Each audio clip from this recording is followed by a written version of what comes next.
course. Here's the English translation of the storytelling summary about Ho Chi Minh, Uncle Ho, his life, philosophy, achievements, connection with Kim Sik, and his episode with 목민심서. Ho Chi Minh, the soul of Vietnam and father of the people. In 1890, in a poor village in central Vietnam called Nha An, a boy was born. His name was Nguyen Sinh Kung, later known to the world as Ho Chi Minh. From a young age, he felt the injustice of French colonial rule, and born into a family of scholars, he developed a thirst for learning and justice. In his youth, he made a bold decision to leave his homeland and search for a path to independence in the wider world. A journey across the world in search of freedom. In 1911, he boarded a French ship as a kitchen assistant, traveling the globe while witnessing firsthand the realities of Western colonialism. He worked as a laborer in France, the UK, and the US, experiencing poverty and racial discrimination. He came to realize that the suffering of the Vietnamese people was not unique, but part of a larger pattern of oppression against colonized peoples worldwide. He resolved, it is time to fight not with weapons, but with words and ideas. The birth of revolutionary Nguyen Ai Quoc. In France, he adopted the name Nguyen Ai Quoc, Nguyen the Patriot, and began working in earnest for Vietnam's independence. In 1919, he submitted a petition to the Paris Peace Conference calling for Vietnam's self-determination, but the Western powers ignored him. At the same time, Kim Sik, a representative of the Korean Provisional Government, was there pleading Korea's case. Though they came from different countries, their message was the same. We want freedom. We want justice. Colonized peoples deserve the right to live with dignity. Though brief, this encounter left a lasting impression. Both men recognized the importance of solidarity among colonized nations, forging the tools of revolution.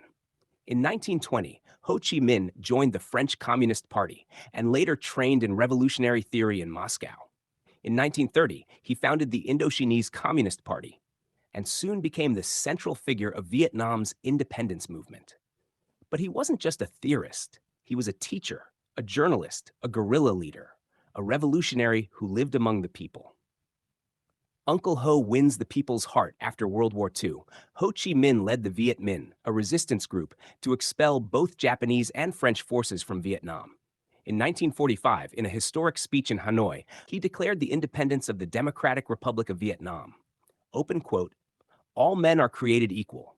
The Creator has given us certain inviolable rights. The right to life, the right to be free, and the right to pursue happiness. Close quote. From that day, Ho Chi Minh was no longer just a politician. He became Uncle Ho, the father of the nation. But independence was only half won. Years of war with France and later with the US followed. Ho became a leader in constant struggle, facing powerful enemies with only the will of his people behind him. The book that touched his heart? 목민심서. While living in Europe, Ho Chi Minh encountered a Korean book called 목민심서, written by the Joseon-era scholar Jong Yak-yong. The book emphasized the idea that the people are the foundation of a nation, and that leaders must govern with integrity for the people's welfare. Ho was deeply moved.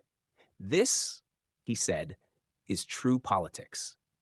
Inspired by the book's values, he lived a life of simplicity and integrity. Even after becoming president, he chose to live in a modest stilt house rather than the grand presidential palace. To his officials, he would often say, open quote, we are not masters of the people, we are their servants, close quote. 목민심서 became a moral compass for his leadership, not just a book, but a guide to how power should be used in service of the people. A leader who lives on after death. In 1969, Ho Chi Minh passed away without ever seeing his dream of a unified Vietnam realized. But his spirit endured. In 1975, 6 years after his death, Vietnam was reunited, and the southern capital of Saigon was renamed Ho Chi Minh City in his honor. To this day, millions visit his mausoleum, not to pay tribute to a political figure, but to remember a man who gave his life to his people, who lived simply and led with humility, the beloved Uncle Ho. Summary in a single line. Ho Chi Minh fought not just with arms, but with heart and philosophy, a living example of Asian nationalism, moral leadership, and revolutionary integrity.